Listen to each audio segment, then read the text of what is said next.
All right, good afternoon. This is again Miss Strong. I am going to be doing a read aloud of Native Son in order to help you with your Phase 7 project. Okay, so I know that you can read it for yourself. It is online. If you look up Native Son by Richard Wright and look up the book. Okay, so what I'm going to do right now is I'm just going to do the reading and I'm going to read it with the emphasis that's necessary in order for you to actually understand it. Okay, so ring. An alarm clock clanged in the dark and silent room. The bed spring creaked. A woman's voice sang out impatiently. Bigger, shut that thing off. A surly grunt sounded above the tiny ring of metal. Naked feet swished dryly across the planks of wooden floor. Turn that thing off. Okay, I did that already. Turn on the light, Bigger. All right, came a sleepy mumble. Light flooded the room and revealed a black boy standing in a narrow space between two iron beds, rubbing his eyes with the backs of his hands. From a bed to the right, the woman spoke again. Buddy, get up from there. I got a big washing on my hands today, and I want you all out of here. Another black boy rolled from the bed and stood up. The woman also rose and stood in her nightgown. Turn your head so I can dress, she said. The two boys averted their eyes and gazed into the far corner of the room. The woman rushed out of her nightgown and put on a pair of step-ins. She turned to the bed from which she had risen and called, Vera, get up from there. What time is it, Ma? Asked a muffled adolescent voice from beneath a quilt. Get up from there, I say. Okay, Ma. A brown-skinned girl in a cotton gown got up and stretched her arms above her head and yawned. Sleepily, she sat on the chair and fumbled with her stockings. The two boys kept their eyes averted while the mother and daughter got dressed and with enough clothes so that they wouldn't feel ashamed.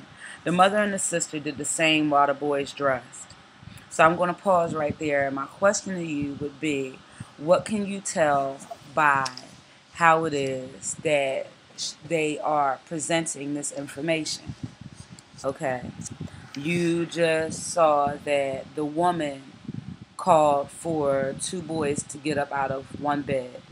You saw that she called for her daughter to get out of the bed that they were both sleeping in. And they were both in, one room. And I want you to tell me how it is that you can tell that. And so then from listening to all of this, I want you to try to get an understanding of the kind of poverty that they live in. Okay? So I'm going to continue to read on. Okay.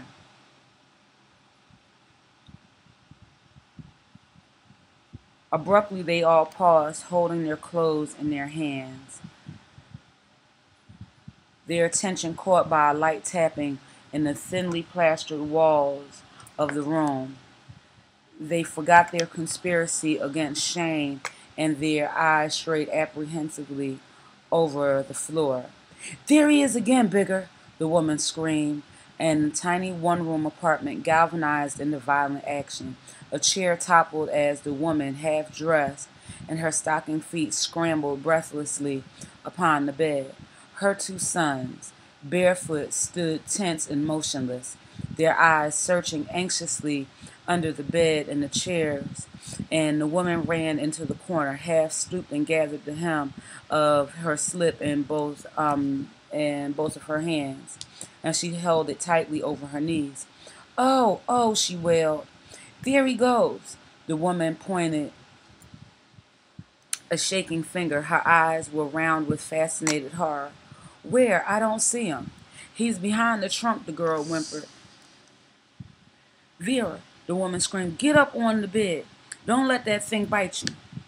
Frantically, Vera climbed upon the bed, and the woman caught hold of her. With their arms entwined about each other, the black mother and the brown daughter gazed open-mouthed at the trunk in the corner.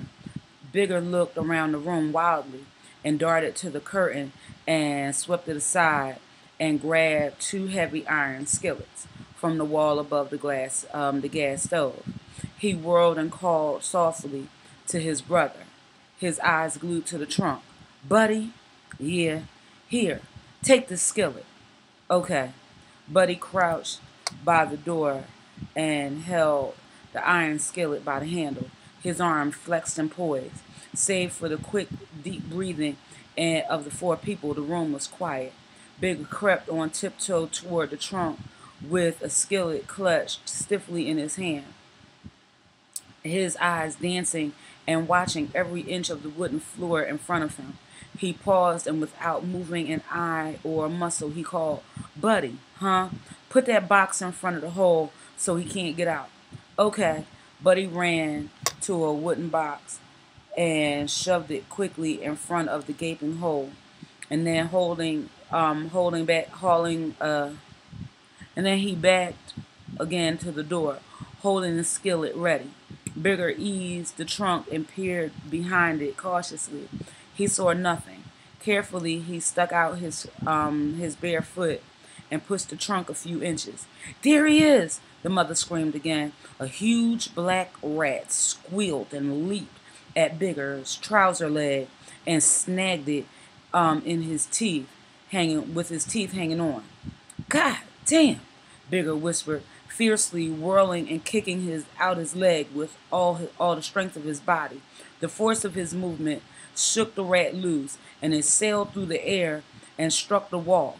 Instantly, it rolled over and leapt again. Bigger dodged, and the rat landed against the table leg. With clenched teeth, Bigger held the skillet, and he was afraid to hurl it, fearing that he might miss. The rat squeaked, and I'm sorry, I'm trying to get it to the right side so I don't have to keep on doing it.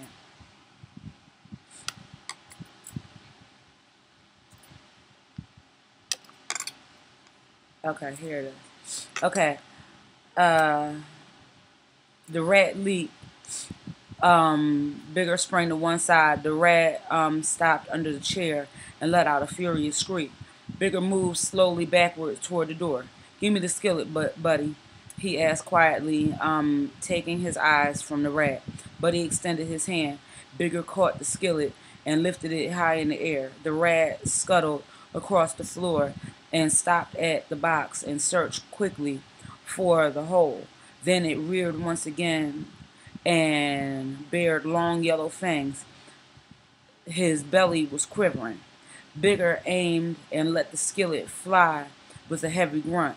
There was a shattering of the wood as the box caved in. The woman screamed and hid her face in her hands. Bigger tipped forward and peered. I got him, he muttered. He clenched his teeth and smiled. By God, I got him. He kicked the splintered box out of the way, and the flat black body of the rat lay exposed. His two eyes, his long two yellow tusks showing distinctly. Bigger took a shoe and pounded the rat's head, crushing it and cursing hysterically. You son of a bitch. The woman on the bed sank to her knees and buried her face in the quilts and sobbed. Lord, Lord have mercy. Oh, Mama, Vera whimpered, bending to her. Don't cry, it's dead now. The two brothers stood over the dead rat and spoke in tones of awed admiration. Gee, but he's a big bastard. Yeah, that son of a bitch could have cut your throat. He's over a foot long. How in the hell do they get so big? Eating garbage and anything they can get there, anything that they can eat. Look, Bigger, there's the 3-inch rip in your pants leg. Yeah, he was after me, all right. Please, Bigger, take him out, Vera begged. Oh, don't be so scary, Buddy said. The woman on the bed continued to sob. Bigger took a piece of newspaper and gingerly lifted the rat by its tail and held it out at arm's length. Bigger, take him out, Vera begged. Bigger laughed and approached the bed with the dangling rat and swinging it to and fro like a pendulum, enjoying his sister's fear. He was swinging it like this in front of his sister. Bigger! Vera gasped convulsively, and then she screamed, and she swayed and closed her eyes, and she fell headlong across her mother and rolled limply from the bed to the floor. Bigger, for God's sake, the mother sobbed, rising and bending over Vera. Don't do that. Throw the rat out. He laid the rat down and started to dress. Bigger, help me. Lift Vera onto the bed. He paused. What's the matter? He asked, feigning ignorance. Do as I asked you, boy. He went to the bed and helped his mother lift Vera. Vera's eyes were closed. He turned away and finished dressing. He wrapped the rat in a newspaper and went out of the door and down the stairs and put it in the garbage can at the corner of an alley. When he returned to the room, his mother still bending over Vera. Boy, sometimes I wonder what makes you act like you do. What I do now? Sometimes you act like the biggest fool I ever saw. What you talking about? You scared your sister with that rat and she fainted. Ain't you got no sense at all? Oh, I didn't know she was that scary. Buddy, the mother called. Yes'm. Take a newspaper and spread it over that spot. Yes'm. Buddy opened a newspaper and covered the smear of blood on the floor where the rat had been crushed. Bigger went to the window and stood out abstractly into the street. His mother glared at his back. Bigger, sometimes I wonder why I even birthed you, she said bitterly. Bigger looked at her and turned away.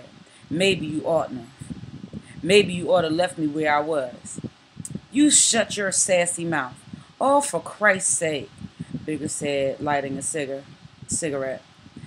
Bigger, pick up them skillets and put 'em in the sink, the mother said. Yes'm. Bigger walked across the floor and sat on the bed. His mother's eyes followed him. We wouldn't have to live in the garbage dump if you had any manhood in you, she said. Oh, don't start that again. How do you feel, Vera? The mother asked. Vera raised her head and looked around the room as though she was expecting to see another rat.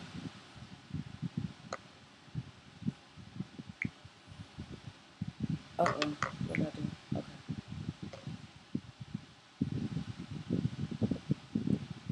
Oh, Mama, you poor thing. I couldn't help it. Bigger scared me. Did you hurt yourself? I bumped my head. Here, take it easy. You'll be all right.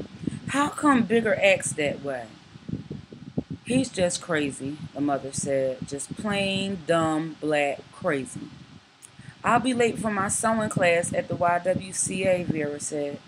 Here, stretch out on the bed. You'll feel better in a little while, the mother said. She left Vera on the bed and turned a pair of cold eyes upon Bigger. Suppose you wake up one morning and you find your sister dead. What would you think then, she asked. Suppose those rats cut your veins at night when we sleep. No, nothing like that ever bothers you. All you care about is your own pleasure. Even if the relief offers you a job, you won't take it. The relief was welfare. Even when they threaten to cut off your food and starve you. Honest, Bigger, you the most no-account man I've ever seen in all my life. You done told me that 1,000 times. Well, I'm telling you again. And mark my words, someday you going to sit down and cry. Some of these days you going to wish you had made something out of yourself instead of just a tramp. But it'll be too late then.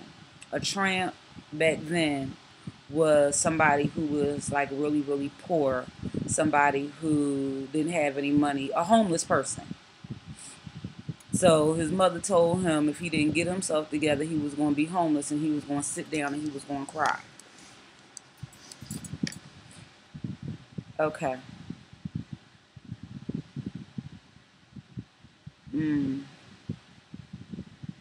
Oh, for Christ's sakes, he said, his voice filled with nervous irritation.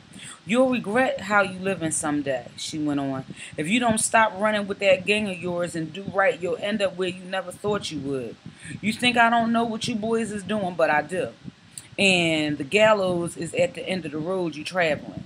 Just remember that. She turned and looked at Buddy. Throw that box out, Buddy. The gallows is another word for where they used to hang people at for committing crimes. It's punishment for crimes they committed, like jail. Um,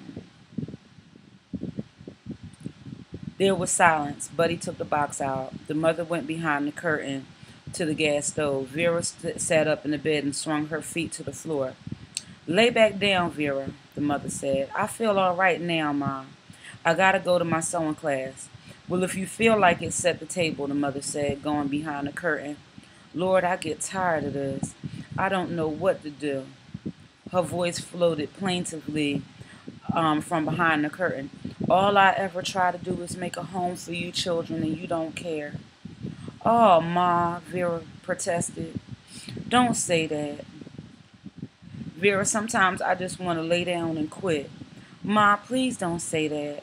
I can't last too many more years living like this. I'll be old enough to soon. I'll be old enough to work soon, Ma. I reckon I'll be dead then. I reckon God'll call me home. Vera went behind the curtain, and Bigger heard her trying to comfort his mother. He shut their voices out of his mind. He hated his family because he knew that they were suffering, and he was powerless to help them. He knew that the moment he allowed himself to feel the fullness of how they lived, the shame and misery of their lives, he would be swept out from himself with fear and despair. So he held toward them an attitude of iron reserve.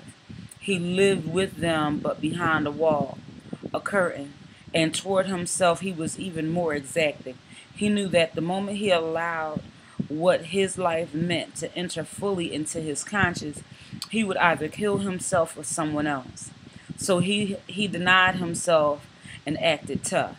He got up he got up and crushed a cigarette upon the windowsill. Vera came into the room and placed knives and forks upon the table. Get ready to eat, you all, the mother called. He sat at the table. The odor of frying bacon and boiling coffee drifted to him behind the curtain. His mother's voice floated to him in song. Life is like a mountain railroad with the engineer that's brave. We must make the run successful from the cradle to the grave. The song irked him. He was glad she'd stopped and came into the room with a pot of coffee and a plate of crinkled bacon. Vera brought the bread in and they sat down, and his mother closed her eyes and lowered her head and mumbled, Lord, we thank thee for the food you done placed before us for the nourishment of our bodies. Amen. She lifted her eyes and without changing her tone, you're going to have to learn to get up earlier than this, but Bigger, to hold a job. He didn't answer or look up. You want me to pour you some coffee, Vera asked. Yeah. You going to take that job, ain't you, Bigger? His mother asked. He laid down his fork and stared at her. I told you last night I was going to take it. How many times you want to ask me? Well, don't bite her head off, Vera said. She only asked you a question. Pass the bread and stop being smart. You know you have to see Mr. Dalton at 5:30, the mother said. You done said that 10 times. I don't want you to forget, son. You know how you can forget, Vera said. Oh, lay off, Bigger, Buddy said. He told you he was going to take the job. Don't tell him nothing, Bigger said. You shut your mouth, Buddy, and get up from this table. I'm not going to take any stinking sass from you. One fool in the family is enough. Lay off, Ma, Buddy said. Bigger sitting here acting like he ain't glad to get a job, she said. What you want me to do? Shout? Bigger asked. Oh, Bigger, his sister said. I wish you'd keep your big mouth out of this, he told his sister. If you get that job, his mother said in a low, kind tone of voice, busy slicing a loaf of bread, I can fix up a nice place for you children. You could be comfortable and not have to live like pigs.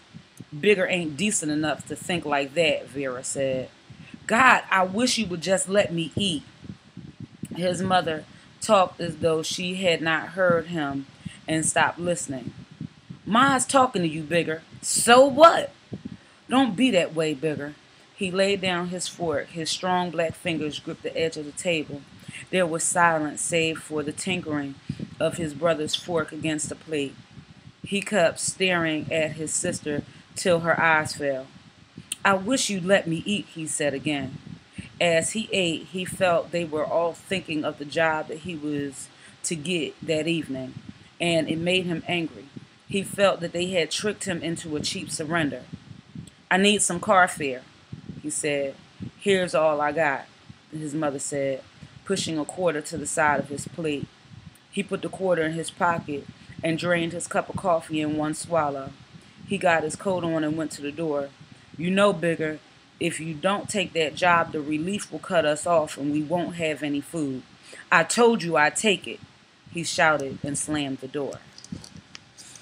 Okay, so that's the beginning of the book, which gives you an idea of how it was that they lived, how Bigger felt about his family, how his mom felt about him, how they felt about being poor. This is just to give you an idea of who they were as a family. Now, Bigger, because I'm sure some of you are going to ask how old Bigger was. Bigger was between the ages of like 18 and 25. I can't exactly remember. When you watch the movie, it'll tell you just about how old he is. Also, I'm trying to think what else. They lived in Chicago. They lived in tiny little one-bedroom apartments. They had to share a bathroom with their neighbors down the hall. It was really, really bad. And from one perspective, you can see how Bigger runs around and tries to act like he doesn't care. But then you also see that there's another part of him that it seems like he actually does care about what's going on. He just doesn't know how to handle all of the pressure, and he's not sure of exactly what it is that he can do to help his family. So I'm going to stop right there, and then I'm going to fast forward to the part where he actually goes and gets the job.